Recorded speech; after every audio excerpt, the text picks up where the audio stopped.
ನಮಸ್ಕಾರ. ಕರ್ನಾಟಕ ಈ ದಿನಕ್ಕೆ ಸ್ವಾಗತ. ನಾನು ತೇಜಸ್ವಿನಿ. ಈಗ ಹೆಡ್ಲೈನ್ಸ್. ಪೊಲೀಸರು ಯಾವುದೇ ಸಂದರ್ಭದಲ್ಲಿಯೂ ಕುಗ್ಗಬಾರದು. ಪೊಲೀಸರ ಸೇವೆ ಅತ್ಯಮೂಲ್ಯ. ಪೊಲೀಸ್ ಅಧಿಕಾರಿಗಳಿಗೆ ಧೈರ್ಯ ತುಂಬಿದ ಜಿಲ್ಲಾಧಿಕಾರಿ ಲತಾ ಕುಮಾರಿ. ಜಿಲ್ಲೆಯಾದ್ಯಂತ ಭಾರೀ ಮಳೆಯಿಂದಾಗಿ ಬೆಳೆ ಹಾನಿ. ರೈತರಿಗೆ ಶೀಘ್ರ ಪರಿಹಾರ ನೀಡುವಂತೆ ರೈತ ಸಂಘದ ಅಧ್ಯಕ್ಷ ಸೋಮಶೇಖರ್ ಆಗ್ರಹ. ಸಕಲೇಶಪುರದಲ್ಲಿಯೂ ಮುಂದುವರೆದ ವರುಣನ ಆರ್ಭಟ. ಸಂಕಷ್ಟದಲ್ಲಿ ಕಾಫಿ ಬೆಳೆಗಾರರು. ಜನಜೀವನ ಅಸ್ತವ್ಯಸ್ತ.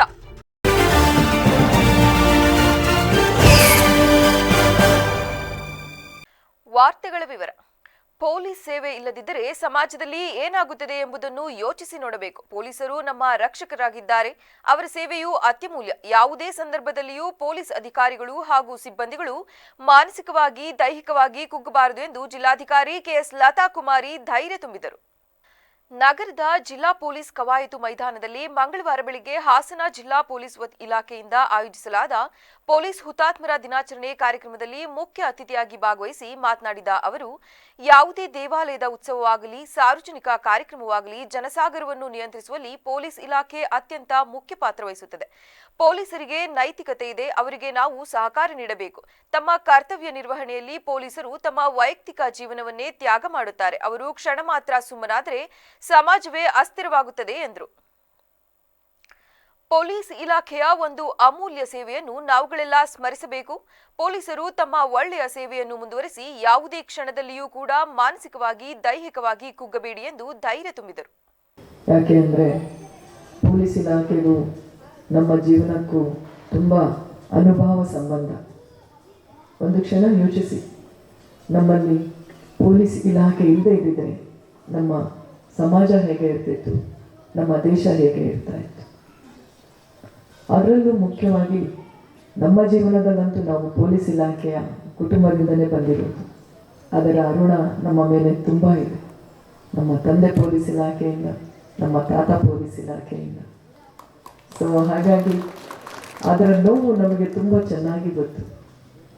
ನಾವು ಚಿಕ್ಕವರಿರುವಾಗ ನಮ್ಮ ತಂದೆ ಯಾವಾಗ ಬರ್ತಾರೆ ಮನೆಗೆ ಅಂತ ಕಾಯ್ತಾ ಕೂರ್ತಾ ಇದ್ವಿ.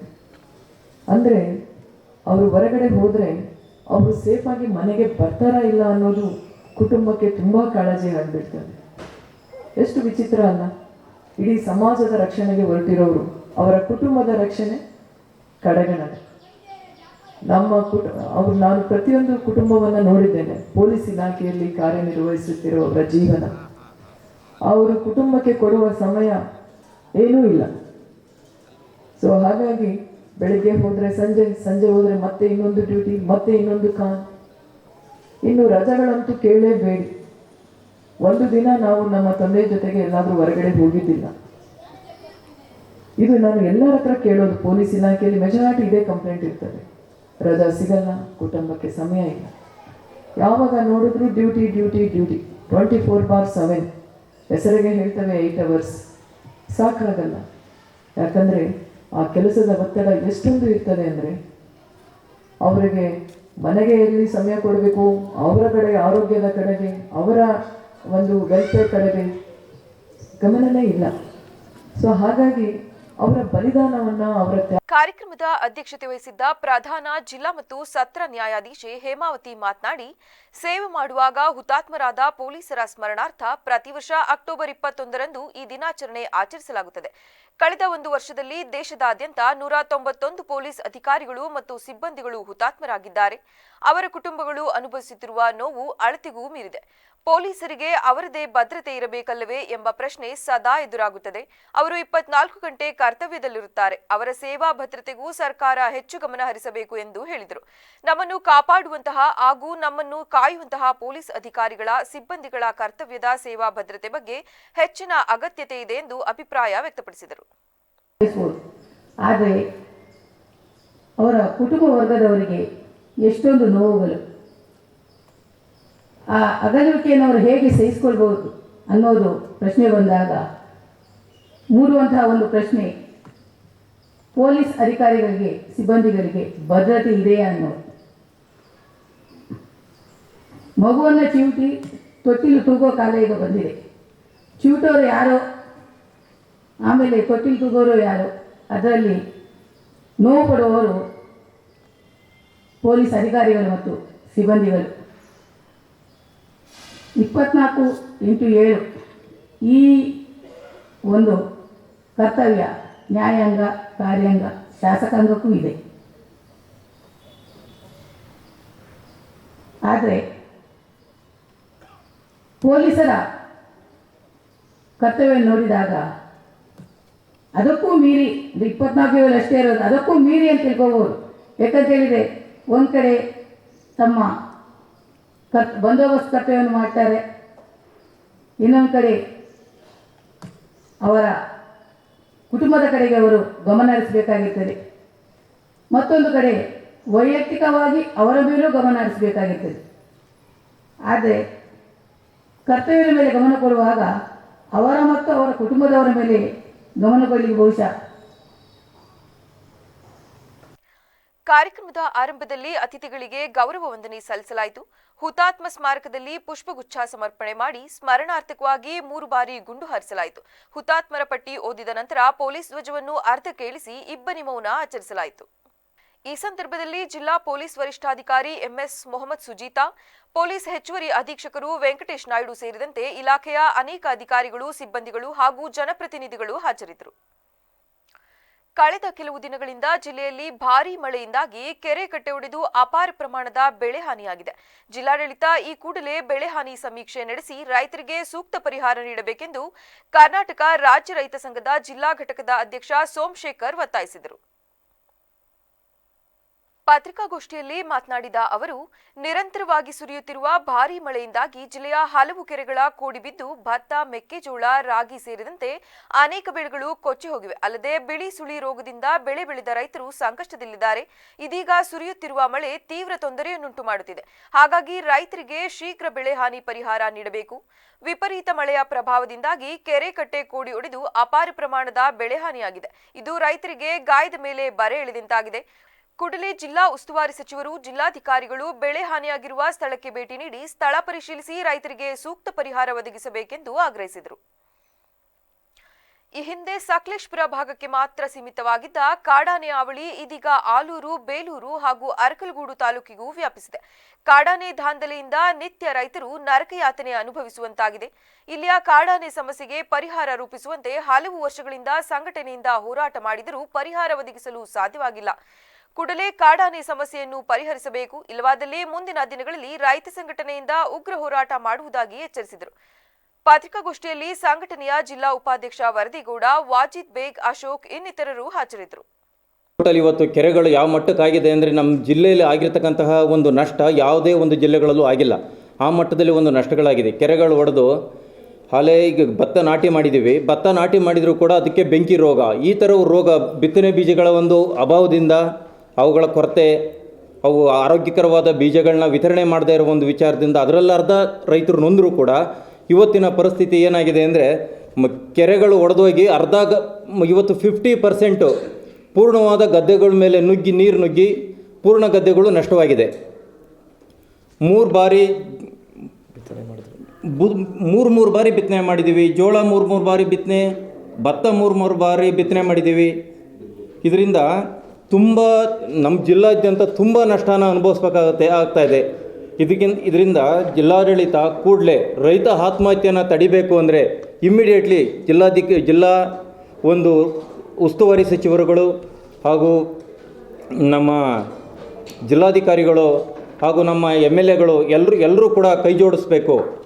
ಮುಂದಿನ ದಿನಗಳಲ್ಲಿ ಹಿಂದಿನ ದಿನಗಳಲ್ಲಿ ಏನಾಗಿತ್ತು ಅಂದರೆ ಜಿಲ್ಲಾದ್ಯಂತ ಆನೆ ಹಾವಳಿ ಬರೀ ಸಕಲೇಶಪುರ ಒಂದಕ್ಕೆ ವ್ಯಾಪ್ತಿಯಾಗಿತ್ತು. ಇವತ್ತೇನಾಗಿದೆ ಅಂದರೆ ನಮ್ಮ ಅರಕಲಗೂಡಿಗೂ ಕೂಡ ಪಸರಿಸಿದೆ. ಇವತ್ತು ರೈತಾಪಿ ವರ್ಗದವರು ಕೆಲವು ಅರಕಲಗೂಡು ಭಾಗದಲ್ಲಿ ಕೆಲವು ತಾಲೂಕುಗಳ ಹೋಬಳಿಗಳಲ್ಲಿ ರೈತರು ನಿದ್ದೆ ಮಾಡಲಿಕ್ಕೆ. ಮಲೆನಾಡು ಭಾಗದ ಸಕಲೇಶಪುರ ತಾಲೂಕಿನಲ್ಲಿ ಕಳೆದೆರಡು ದಿನಗಳಿಂದ ನಿರಂತರವಾಗಿ ಸುರಿಯುತ್ತಿರುವ ಭಾರೀ ಮಳೆಯಿಂದ ಜನಜೀವನ ಸಂಪೂರ್ಣ ಅಸ್ತವ್ಯಸ್ತಗೊಂಡಿದೆ. ರಸ್ತೆಗಳು ಸಂಚಾರಕ್ಕೆ ಅಡ್ಡಿಯಾಗಿದೆ. ಹಲವೆಡೆ ಕಳಿವೆಗಳು ತುಂಬಿ ಹರಿಯುತ್ತಿದ್ದು ತೋಟಗಳು ಮತ್ತು ಮನೆ ಮಠಗಳಿಗೆ ನೀರು ನುಗ್ಗುವ ಘಟನೆಗಳು ವರದಿಯಾಗಿವೆ. ಕಾಫಿ ತೋಟಗಳು ಮಳೆಯಿಂದ ತೀವ್ರ ಹಾನಿಗೊಳಗಾಗಿದ್ದು ಬೆಳೆಗಾರರು ಆತಂಕದ ಪರಿಸ್ಥಿತಿಯನ್ನು ಎದುರಿಸುತ್ತಿದ್ದಾರೆ. ಎಡೆಹಳ್ಳಿ ಆರ್ ಮಂಜುನಾಥ್ ಅವರ ಮನೆಯ ಮುಂದೆ ಕಣದ ಹತ್ತಿರ ನೀರು ನಿಂತು ಹರಿಯುತ್ತಿರುವ ದೃಶ್ಯ ಮಳೆಯಿಂದ ಉಂಟಾದ ಸ್ಥಿತಿಯನ್ನು ಸ್ಪಷ್ಟಪಡಿಸುತ್ತದೆ. ಗ್ರಾಮಾಂತರ ಪ್ರದೇಶಗಳಲ್ಲಿ ನೀರು ನುಗ್ಗಿ ಕೆಲವು ಮನೆಗಳು ಭಾಗಶಃ ಹಾನಿಗೊಳಗಾದ ಮಾಹಿತಿ ದೊರಕಿದೆ. ಹಾಸನಾಂಬ ದರ್ಶನೋತ್ಸವ ಯಶಸ್ವಿಯ ಹಿನ್ನೆಲೆ ಜಿಲ್ಲಾಡಳಿತಕ್ಕೆ ಹಿರಿಯ ನಾಗರಿಕರ ವೇದಿಕೆ ವತಿಯಿಂದ ಶೀಘ್ರದಲ್ಲಿಯೇ ಅಭಿನಂದನಾ ಕಾರ್ಯಕ್ರಮವನ್ನು ಆಯೋಜಿಸಲಾಗಿದೆ ಎಂದು ವೇದಿಕೆಯ ಕಾರ್ಯದರ್ಶಿ ಬಿಕೆ ಮಂಜುನಾಥ್ ತಿಳಿಸಿದರು. ಪತ್ರಿಕಾಗೋಷ್ಠಿಯಲ್ಲಿ ಮಾತನಾಡಿದ ಅವರು, ಕಳೆದ 2 ವರ್ಷದ ಜಾತ್ರಾ ಮಹೋತ್ಸವಕ್ಕೆ ಹೋಲಿಸಿದರೆ ಈ ಬಾರಿ ದೇವಸ್ಥಾನದ ಆಡಳಿತ ಮಂಡಳಿ ಹಾಗೂ ಜಿಲ್ಲಾಡಳಿತದಿಂದ ಲಕ್ಷಾಂತರ ಭಕ್ತರಿಗೆ ಸುಗಮ ದರ್ಶನಕ್ಕೆ ಅವಕಾಶ ಕಲ್ಪಿಸಲಾಗಿದೆ. ಈ ಮೂಲಕ ಹೊಸ ಇತಿಹಾಸ ನಿರ್ಮಾಣವಾಗಿದೆ. ಆದ್ದರಿಂದ ಜಿಲ್ಲಾಡಳಿತ, ಪೊಲೀಸ್ ಇಲಾಖೆ ಅಧಿಕಾರಿ ಸಿಬ್ಬಂದಿಗಳಿಗೆ ಹಾಗೂ ಸ್ವಯಂ ಸೇವಾ ಸಂಸ್ಥೆ ಮುಖಂಡರಿಗೆ ಗೌರವ ಸಲ್ಲಿಸುವ ಕಾರ್ಯಕ್ರಮ ನಡೆಯಲಿದೆ ಎಂದರು. ಜಿಲ್ಲಾ ಪೊಲೀಸ್ ವರಿಷ್ಠಾಧಿಕಾರಿಗಳಾಗಿ ಎಷ್ಟು ನೀಟಾಗಿ ವ್ಯವಸ್ಥಿತವಾಗಿ ಮಾಡಿದ್ರು ಅಂತಂದರೆ ದೇವಸ್ಥಾನದ ಮುಂಭಾಗದಲ್ಲಿ ಏನೂ ಗೊಂದಲ ಇಲ್ಲ. ಬಹುಶಃ ವೆಬ್ಸೈಟಲ್ಲಿ ನೋಡಿದರೆ 1.5-2 ಲಕ್ಷ ಜನ ವಿಸಿಟ್ ಮಾಡಿದ್ದನ್ನು ಆ ವೆಬ್ಸೈಟಲ್ಲಿ ನೋಡ್ತಾ ಇದ್ದೀವಿ, ಎಷ್ಟು ಜನ ವಿಸಿಟ್ ಮಾಡಿದ್ದಾರೆ ಅಂತ. ಇದೊಂದು ಐತಿಹಾಸಿಕ ನಿರ್ಣಯ ಅಂತ ನಾನಾದರೂ ತಿಳ್ಕೊಂಡು, ಇಷ್ಟೊಂದು ಲಕ್ಷಾಂತರ ಜನ ಭೇಟಿ ಮಾಡಿದಾಗ ಸಣ್ಣ ಪುಟ್ಟ ನ್ಯೂನತೆಗಳು ಆಗ್ತವೆ. ಯಾಕೆಂದರೆ 1 ಲಕ್ಷ 2 ಲಕ್ಷ ಜನ ಬಂದು ಪ್ರತಿದಿನ ದರ್ಶನ ಮಾಡ್ತಾರೆ ಅಂದರೆ, ಬಹುಶಃ ಅದಕ್ಕೆ ವ್ಯವಸ್ಥೆ ಮಾಡಿದ್ದಾರೆ ಅಂದರೆ, ಬಹುಶಃ ಈ ವ್ಯವಸ್ಥೆಗೆ ಒಬ್ಬ ಡೆಪ್ಟಿ ಕಮಿಷನರು, ಒಬ್ಬ ಮಂತ್ರಿ ಈ ಕಡಿಮೆ ಅವಕಾಶದಲ್ಲಿ ಇಷ್ಟು ಅಚ್ಚುಕಟ್ಟಾಗಿ ಇವತ್ತಾಗಲಿ ಹಿಂದೂ, ಮುಸ್ಲಿಂ, ಕ್ರೈಸ್ತರು ಪ್ರತಿಯೊಬ್ಬರು ದರ್ಶನ ಮಾಡಬೇಕು. ಅದಕ್ಕೆ ಇದನ್ನು ಹೊಗಳಬೇಕು, ಮಾಡಬೇಕು ಅನ್ನೋದಕ್ಕೆ ಈ ವೇದಿಕೆ ಮೇಲೆ ಇರತಕ್ಕಂಥ ನಮ್ಮ ಬಾಂಧವರೇ ಸಾಕ್ಷಿ. ನಿಜವಾಗಿ ಹೇಳಬೇಕಾದ್ರೆ ಅಲ್ಲಿ ಈಗಾಗಲೇ ಪ್ರಕಾಶ್ ಅವರು ಹೇಳಿದಾಗ ಪಕ್ಕದಲ್ಲಿರತಕ್ಕಂಥ ಜಾಗಗಳನ್ನೆಲ್ಲ ತೊಗೊಂಡ್ರು ಸರ್ಕಾರದವರು. ಅಲ್ಲಿ ಭಟ್ರ ಮನೆ ಇತ್ತು, ಈ ಕಡೆ ಅಂಗಡಿಗಳಿತ್ತು ಎಲ್ಲ. ಈಗಾಗಲೇ ಸರ್ಕಾರವೂ ನಿಮಗೆ ಗೊತ್ತಿರೋಗೆ, ನನಗಿಂತಲೂ ಜಾಸ್ತಿ ನಿಮಗೆ ಗೊತ್ತಿದೆ, ಸರ್ಕಾರ ಅಲ್ಲಿರತಕ್ಕಂಥ ಜಾಗಗಳನ್ನ ತಗೊಂಡು ವಿಸ್ತಾರ ಮಾಡಬೇಕು ಅಂತ. ಎಷ್ಟೇ ವಿಸ್ತಾರ ಮಾಡಿದ್ರೂ ದೇವರದ ಗೋಪುರನ ನಾವು ಹೊಡೆಯೋಕ್ಕಾಗಲ್ಲ. ಗೋಪುರ ಇಡೀ ಇದರಲ್ಲಿ ಧರ್ಮಸ್ಥಳದಲ್ಲಾದರೆ ದೂರದಲ್ಲಿ 2 ಅಂತರದಲ್ಲಿ ನೋಡ್ಕೊಂಡು ಹೋಗ್ಬೋದು. ಒಂದು ಮನುಷ್ಯ 1 ಸೆಕೆಂಡಿಗೆ 140-150 ಜನಗಳ ನೋಡಿದ್ರು 20 ಲಕ್ಷ ಜನ ನೋಡೋಕ್ಕಾಗಲ್ಲ. ನೀವು ಆಗಲೇ ಮೊನ್ನೆ ಹೇಳಿದ್ರಿ. ಅಷ್ಟನ್ನೇ ವ್ಯವಸ್ಥೆ ಮಾಡಬೇಕಾದ್ರೆ ನಿಜವಾಗಿ ನೀವು ಹೇಳಿದಾಗ ಬಾಕಿ ಕಡೆಯಲ್ಲಿ ಐಬಿನಲ್ಲಿ ರಾಜಕೀಯ ನಡೆದಿರ್ಬೋದು, ನನ್ನ ಮಟ್ಟಿಗೆ ನೋಡಿದ್ದಾರೆ, ಸುಮಾರು ನಡೆದಿದೆ. ಅದನ್ನೇ ಮೊನ್ನೆ ನಾನು ನೋಡಿದ್ದೀನಿ ಅಲ್ಲಿ. ಕಾರ್ಯಕ್ರಮದಲ್ಲಿ ಜಿಲ್ಲಾ ಉಸ್ತುವಾರಿ ಸಚಿವ ಕೃಷ್ಣ ಬೈರೇಗೌಡ, ಜಿಲ್ಲಾಧಿಕಾರಿ ಕೆಎಸ್ ಲತಾ ಕುಮಾರಿ, ಎಸ್ಪಿ ಮೊಹಮ್ಮದ್ ಸುಜೀತಾ, ಸ್ವಯಂ ಸೇವಾ ಸಂಸ್ಥೆ ಮತ್ತು ಸ್ಕೌಟ್ಸ್ ಮತ್ತು ಗೈಡ್ಸ್ ಮುಖಂಡರನ್ನು ಸನ್ಮಾನಿಸಲಾಗುವುದು ಎಂದರು. ಪತ್ರಿಕಾಗೋಷ್ಠಿಯಲ್ಲಿ ಗೋಪಾಲ್, ಪುಟ್ಟಸ್ವಾಮಿ, ಬಾಳ್ಗೋಪಾಲ್, ರಂಗೇಗೌಡ, ಮುಬ್ಶೀರ್ ಅಹಮದ್ ಮತ್ತಿತರರು ಹಾಜರಿದ್ದರು. ವಾಲ್ಮೀಕಿ ಸಮುದಾಯಕ್ಕೆ ಅಶ್ಲೀಲ ಪದ ಬಳಸಿ ಅವಹೇಳನ ಮಾಡಿದ್ದಾರೆಂದು ಆರೋಪಿಸಿ ಎಸ್ಸಿ/ಎಸ್ಟಿ ಹಿತರಕ್ಷಣಾ ಸಮಿತಿ ಸಂಸ್ಥಾಪಕ ಅಧ್ಯಕ್ಷ ಶರೀಫ್ ಶಿವಯೋಗಿ ವೀರಪ್ಪನವರು ಮಾಜಿ ಸಂಸದ ರಮೇಶ್ ಕತ್ತಿ ವಿರುದ್ಧ ಜಾತಿ ನಿಂದನೆ ಪ್ರಕರಣ ಮತ್ತು ಅವರ ಮೇಲೆ ಸೂಕ್ತ ಕಾನೂನು ಕ್ರಮ ತೆಗೆದುಕೊಳ್ಳಬೇಕೆಂದು ಆಕ್ರೋಶ ವ್ಯಕ್ತಪಡಿಸಿದ್ದಾರೆ. ಹೌದು, ಈ ಕುರಿತು ಪತ್ರಿಕೆಗೆ ಹೇಳಿಕೆ ನೀಡಿರುವ ಅವರು, ಒಬ್ಬ ರಾಜಕಾರಣಿ ತನ್ನ ವೈಯಕ್ತಿಕ ತೊಂದರೆಗಳ ಮಧ್ಯೆ ಒಂದು ಸಮುದಾಯವನ್ನು ನಿಂದಿಸುವುದು ಅಕ್ಷಮ್ಯ ಅಪರಾಧವಾಗುತ್ತದೆ. ಇದು ಅವರ ವ್ಯಕ್ತಿತ್ವಕ್ಕೆ ಸರಿಯಲ್ಲ. ಕೂಡಲೇ ಆತನನ್ನು ಬಂಧಿಸಬೇಕು ಹಾಗೂ ಸೂಕ್ತ ಕ್ರಮ ಜರುಗಿಸಬೇಕೆಂದು ಆಗ್ರಹಿಸಿದರು. ಬೆಳಗಾವಿ ನಗರದಲ್ಲಿ ಭಾನುವಾರ ಬಿಡಿಸಿಸಿ ಬ್ಯಾಂಕ್ ನಿರ್ದೇಶಕ ಸ್ಥಾನಗಳಿಗೆ ಮತದಾನ ನಡೆದಿತ್ತು. ತಮ್ಮ ಬೆಂಬಲಿಗರೊಂದಿಗೆ ಮಾತನಾಡುತ್ತಿದ್ದ ರಮೇಶ್ ಕತ್ತಿ ಅವರು ವಾಲ್ಮೀಕಿ ಸಮುದಾಯದ ಬಗ್ಗೆ ಇರುವ ತಮ್ಮ ಹೀಯಾಳಿಕೆ ಮನಸ್ಥಿತಿ ಬಳಕೆ ತೋರಿಸಿಕೊಟ್ಟಿದ್ದಾರೆ. ಇಡೀ ವಾಲ್ಮೀಕಿ ಸಮುದಾಯಕ್ಕೆ ಅವಾಚ್ಯ ಪದ ಬಳಸಿದ್ದಾರೆಂದು ಅವರು ತಿಳಿಸಿದರು. ರಮೇಶ್ ಕತ್ತಿ ಒಬ್ಬ ಜನಪ್ರತಿನಿಧಿ ಎಂಬುದನ್ನು ಮರೆಯಬಾರದು. 4 ಕಾಲಿನ ಕತ್ತಿಗೆ ಇರುವಷ್ಟು ಜ್ಞಾನ ಈ 2 ಕಾಲಿನ ಕತ್ತಿಗೆ ಇಲ್ಲದಿರುವುದು ಇದು ತೋರಿಸಿಕೊಡುತ್ತದೆ. ಮುಂದಿನ ಚುನಾವಣೆಗಳಲ್ಲಿ ಯಾವ ನೈತಿಕತೆ ಇಟ್ಟುಕೊಂಡು ಮತ ಕೇಳಲು ಬರ್ತಾರೆ ಎಂಬುವ ಅರಿವು ಇರಬೇಕು. ಅದಕ್ಕಾಗಿ ಮುಂದಿನ ದಿನಗಳಲ್ಲಿ ಎಸ್ಸಿ/ಎಸ್ಟಿ ಹಿತರಕ್ಷಣಾ ಸಮಿತಿ ವತಿಯಿಂದ ರಮೇಶ್ ಕತ್ತಿ ಅವಾಚ್ಯ ಪದ ಬಳಕೆ ವಿರುದ್ಧ ಪ್ರತಿಭಟನೆ ಹಮ್ಮಿಕೊಳ್ಳಲಾಗುತ್ತದೆ ಎಂದು ತಿಳಿಸಿದರು. ಅವರ ಮೇಲೆ ಯಾವ ರೀತಿಯಿಂದ ಅವರ ಮನೋಭಾವನೆ, ಅವರ ಮನಸ್ಥಿತಿ ನಮ್ಮ ಮೇಲೆ ಹೇಗಿದೆ ಅನ್ನೋದನ್ನುವಂಥದ್ದು ಅವರು ಏನಂತಲ್ಲ ಸಾರಾಸಂಗಟವಾಗಿ ಬಿಚ್ಚಿಯನ್ನು ತೋರಿಸಿದ್ದಾರೆ. ಅವರು ಇವತ್ತು 4 ಕಾಲಿಗೆ ಕತ್ತಿ ಇರುವಂಥ ಜ್ಞಾನ ಇವತ್ತು 2 ಕಾಲಿನ ಕತ್ತಿಯವರಿಗೆ ಆ ಜ್ಞಾನ ಇಲ್ಲ. ಯಾವ ರೀತಿಯಿಂದ ಒಬ್ಬ ಸಂಸದರಾಗಿ ಯಾವ ರೀತಿಯಿಂದ ಮಾತಾಡಬೇಕನ್ನುವಂಥ ಪರಿಜ್ಞಾನ ಇಲ್ಲದಂಥ ಕತ್ತಿಯವರಿಗೆ ಏನಂತಲ್ಲ ಮುಂದಿನ ದಿನಮಾನದಲ್ಲಿ ನಮ್ಮ ಬೇಡರ ಕುಲಕ್ಕೆ ಅವರು ಅವಮಾನ ಮಾಡಿದಾರಲ್ಲ, ಅದೇ ರೀತಿಯಿಂದ ಬೇಡರ ಮನೆಗೆ ನಾಳೆ ಆದರೂ ಮುಂದಿನ ಬರೋ ದಿನಮಾನದಲ್ಲಿ ಯಾವ ಒಂದು ನೈತಿಕತೆ ಇಟ್ಟುಕೊಂಡು ಅವರು ಒಂದು ಓಟನ್ನು ಬೇಡ ಸಮಾಜಕ್ಕೆ ಕೇಳಕ್ಕೆ ಹೋಗ್ತಾರೆ ಅನ್ನುವಂಥದ್ರ ಬಗ್ಗೆ ನಾನು ಇವತ್ತು ಈಗ ಪ್ರಶ್ನೆ ಮಾಡ್ತಾ ಇದ್ದೇನೆ ಅವ್ರಿಗೆ. ಅದೇ ರೀತಿಯಿಂದ ಇದೇ ರೀತಿ ಅವರು ಒಂದು ದಲಿತ ಸಮಾಜದ ಬಗ್ಗೆ ಕೇವಲ ಆಗಿ ಮಾತನಾಡೋದು ಮುಂದುವರಿಸಿದ್ದಲ್ಲೇ ಅವರಿಗೆ ತಕ್ಕ ಪಾಠವನ್ನು ಮುಂದೆ ನಾವು ಕಲಿಸ್ಬೇಕಾಗತ್ತೆ. ಇದನ್ನು ಅವರು ಹಿಂದಿದ್ರು ಉಮೇಶ್ ಮಳವಳ್ಳಿ ತಾಲೂಕಿನ ತಮಡಳ್ಳಿ ಗ್ರಾಮದಲ್ಲಿರುವ ಶ್ರೀ ಮಲೈ ಮಹದೇಶ್ವರ ಸ್ವಾಮಿ ದೇವಸ್ಥಾನದಲ್ಲಿ ದೀಪಾವಳಿ ಅಮಾವಾಸ್ಯೆ ಪ್ರಯುಕ್ತ ಹಾಲರವಿ ಮೆರವಣಿಗೆ ಕಾರ್ಯಕ್ರಮ ವಿಜೃಂಭಣೆಯಿಂದ ನಡೆಸಲಾಯಿತು. ಗ್ರಾಮದ ಪ್ರಮುಖ ಬೀದಿಗಳಲ್ಲಿ ದೇವಸ್ಥಾನದ ಅರ್ಚಕ ಗುಡ್ಡಪ್ಪ ನೇತೃತ್ವದಲ್ಲಿ ಗ್ರಾಮದ ಮಹಿಳೆಯರು ಹಾಗೂ ಪುಟಾಣಿ ಮಕ್ಕಳು ಹಾಲರವಿ ಹೊತ್ತು ವೀರ್ಗಾಸೆ ಹಾಗೂ ನಗಾರಿಯೊಂದಿಗೆ ಮೆರವಣಿಗೆ ನಡೆಸಲಾಯಿತು. ಮೆರವಣಿಗೆ ದೇವಸ್ಥಾನದ ಬಳಿ ಬಂದು ಬಳಿಕ ಹಾಲರವಿ ಹೊತ್ತು ತಂದ ಹಾಲನ್ನು ದೇವರಿಗೆ ಅಭಿಷೇಕ ಮಾಡಲಾಯಿತು. ದೇವಸ್ಥಾನ ಸನ್ನಿಧಿಯಲ್ಲಿ ಹಾಲರವಿ ಸೇವೆ ಬೆಳಿಗ್ಗೆ ದೇವರಿಂದ 7 ಗಂಟೆಯಿಂದ 7 ಗಂಟೆವರೆಗೂ ವಿಜೃಂಭಣೆಯಿಂದ ಮೆರವಣಿಗೆ ನಡೆಯಲಾಗಿದೆ. ಮತ್ತು ಮೆರವಣಿಗೆ ಆದಮೇಲೆ ಅನ್ನ ಸಪ್ಪನೆ ಎಲ್ಲ ನಡೀತಾ ಇದೆ. ಸಕಲ ಭಕ್ತರೆಲ್ಲ ಬಂದು ಹೆಚ್ಚಿನ ಸಂಖ್ಯೆಯಲ್ಲಿ ಸುತ್ತಲ್ಲಿ ಗ್ರಾಮಸ್ಥರು ತಮಿಳಿ ಗ್ರಾಮಸ್ಥರೆಲ್ಲ ಸಹಕಾರ ಕೊಟ್ಟು ಈ ಕಾರ್ಯಕ್ರಮನ ಒಂದು ಭಕ್ತಿಯಿಂದ ನೆರವೇರಿಸ್ಕೊಟ್ಟಿದ್ದಾರೆ. ಅವರಿಗೆ ಧನ್ಯವಾದಗಳು.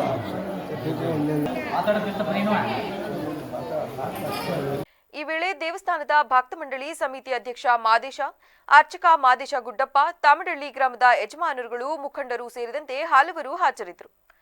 ಪಟ್ಟಣದ ಮಧುವನಹಳ್ಳಿ ಬಡಾವಣೆಯಲ್ಲಿರುವ ಶ್ರೀ ವೀರಭದ್ರ ಸ್ವಾಮಿ ದೇವಾಲಯದಲ್ಲಿ ದೀಪಾವಳಿ ಹಬ್ಬ ಹಾಗೂ ಕಾರ್ತಿಕ ಮಾಸದ ಅಂಗವಾಗಿ ಶ್ರೀ ಮಲೈ ಮಹದೇಶ್ವರ ಸ್ವಾಮಿ ಪೂಜಾ ಕಾರ್ಯಕ್ರಮ ಹಾಗೂ ಅನ್ನದಾಸೋಹವನ್ನು ಏರ್ಪಡಿಸಲಾಗಿತ್ತು. ಜೆಡಿಎಸ್ ಮುಖಂಡರಾದ ಅಂಗಡಿ ರುದ್ರೇಶ್ ಹಾಗೂ ಸ್ನೇಹಿತರು ಕಳೆದ 3-4 ವರ್ಷಗಳಿಂದ ಆಚರಿಸುತ್ತಾ ಬಂದಿದ್ದು, ಈ ಕಾರ್ಯಕ್ರಮಕ್ಕೆ ಮಾಜಿ ಸಚಿವ ಸಾರಾ ಮಹೇಶ್ ಸಿಹಿ ಬಡಿಸುವ ಮೂಲಕ ಚಾಲನೆ ನೀಡಿದರು. ನಂತರ ಮಾತನಾಡಿದ ಅವರು, ಕೆಆರ್ಪೇಟೆಯ ನವೋದಯ ಶಾಲೆಯಲ್ಲಿ ಓದುತ್ತಿದ್ದ 3 ಪ್ರತಿಭಾವಂತ ವಿದ್ಯಾರ್ಥಿಗಳು ದೀಪಾವಳಿ ಹಬ್ಬದ ಪ್ರಯುಕ್ತ ಶಾಲೆಗೆ ರಜೆ ಇದ್ದ ಕಾರಣ ತಮ್ಮ ಊರಾದ ಸಾಲಿಗ್ರಾಮಕ್ಕೆ ಬಂದಿದ್ದು, ಸ್ನೇಹಿತರೆಲ್ಲ ಒಟ್ಟುಗೂಡಿ ಕಾಲುವೆಯಲ್ಲಿ ಈಜಲು ಹೋಗಿ ದುರದೃಷ್ಟವಶಾತ್ ಮೃತಪಟ್ಟಿದ್ದು ತಿಳಿದು ಮನಸ್ಸಿಗೆ ಬಹಳ ನೋವಾಗಿದೆ. ಅವರ ಕುಟುಂಬಗಳಿಗೆ ದುಃಖ ಭರಿಸುವ ಶಕ್ತಿಯನ್ನು ಆ ದೇವರು ನೀಡಲಿ ಹಾಗೂ ಪೋಷಕರು ಮಕ್ಕಳ ಬಗ್ಗೆ ಎಚ್ಚರಿಕೆಯಿಂದಿರಬೇಕೆಂದು ತಿಳಿಸಿದರು. ಸಾಲಿಗ್ರಾಮದಲ್ಲಿ 3 ಮಕ್ಕಳು ಹಾಸ್ಟೆಲಿದ್ದಂಥ ಮಕ್ಕಳು ಊರಿಗೆ ಬಂದು ಈಜೊಡಿಯಕ್ಕೆ ಹೋಗಿ ಸಾವನ್ನಪ್ಪಿದ್ದಾರೆ. ಮಕ್ಕಳ ಕಡೆ ಗಮನ ಇರಲಿ. ಈ ಕಡೆ ಕೃಷ್ಣ ಶೆಟ್ಟರು ಇನ್ನೂ ಅನೇಕ ಮುಖಂಡರುಗಳು ಇಲ್ಲಿ ಆಗಮಿಸಿದ್ದಾರೆ. ದೀಪಾವಳಿ ನಿಮ್ಮೆಲ್ಲರ ಜೀವನದಲ್ಲಿ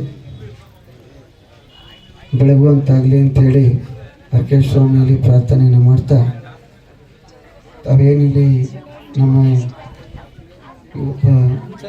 ರುದ್ರೇಶ್ ಮತ್ತೆ ಇವತ್ತು ಎಲ್ಲರಿಗೂ ದಾಸೋಹ ಮಾಡ್ತಾ ಇದ್ದಾರೆ. ಕಾರ್ತಿಕ ಮಾಸದ ಅಂಗವಾಗಿ ಈಗ ಮೊದಲನೇ ವರ್ಷಕ್ಕೆ ಶ್ರೀ ಮಲೆಮಹದೇಶ್ವರ ಸ್ವಾಮಿಯನ್ನು ಪೂಜೆಯನ್ನು ಮಾಡಬೇಕು ಪ್ರತಿ ವರ್ಷ ಅಂತ ನಮ್ಮ ಸ್ನೇಹಿತರಾದ ರುದ್ರೇಶ್ ಅವರು ಮತ್ತು ಅವ್ರ ಕುಟುಂಬದವರು ಇದೇ ವೀರಭದ್ರೇಶ್ವರ ಸ್ವಾಮಿಯನ್ನು ಆರಾಧಕರು. ಅವರು ಈ ಮೊದಲನೇ ವರ್ಷ ಮಲೆಮಹದೇಶ್ವರ ಸ್ವಾಮಿಯನ್ನು ಕೂರಿಸಿ ಈ ಒಂದು ಪೂಜಾ ಕಾರ್ಯಕ್ರಮಕ್ಕೆ ನಮ್ಮೆಲ್ಲರ ನೆಚ್ಚಿನ ನಾಯಕರಾದಂತಹ ಸಾರಾ ಮಹೇಶ್ ಅಣ್ಣರವ್ರನ್ನು ಕೂಡ ಕರೆ ಹೊಡೆದಾಗ ಅವರು ಕೂಡ ಭಾಳ ಆತ್ಮೀಯತೆಯಿಂದ ಈ ಜಾಗಕ್ಕೆ ನಾನು ಕೂಡ ಬರ್ತೀನಿ. ಮದನಹಳ್ಳಿ ಜನ ನನಗೆ ಭಾಳ ಬೇಕಾದಂಥ ಜನ. ರುದ್ರೇಶ್ ಅವ್ರ ಕುಟುಂಬ ನಮ್ಮ ಹಿಂದೆಯಿಂದ ಕೂಡ ನಮಗೆ ಭಾಳ ಆತ್ಮೀಯರು ಅನ್ನೋ ಒಂದು ಕಾರಣಕ್ಕೋಸ್ಕರ ಸಾರಾ ಮಹೇಶ್ ಅವರು ಕೂಡ ಇವತ್ತು ಬಂದು ದಾಸೋಹ ಕಾರ್ಯಕ್ರಮದಲ್ಲಿ ಅವರು ಕೂಡ ಊಟವನ್ನು ಬಡಿಸಿ ಎಲ್ಲ ಒಂದು ಕಾರ್ಯಕ್ರಮಗಳನ್ನು ಪೂಜಾ ಕಾರ್ಯಕ್ರಮಗಳನ್ನು ನೆರವೇರಿಸಿ ಹೋಗಿರೋದು ಅದು ಭಾಳ ಸಂತೋಷ ಆಯಿತು.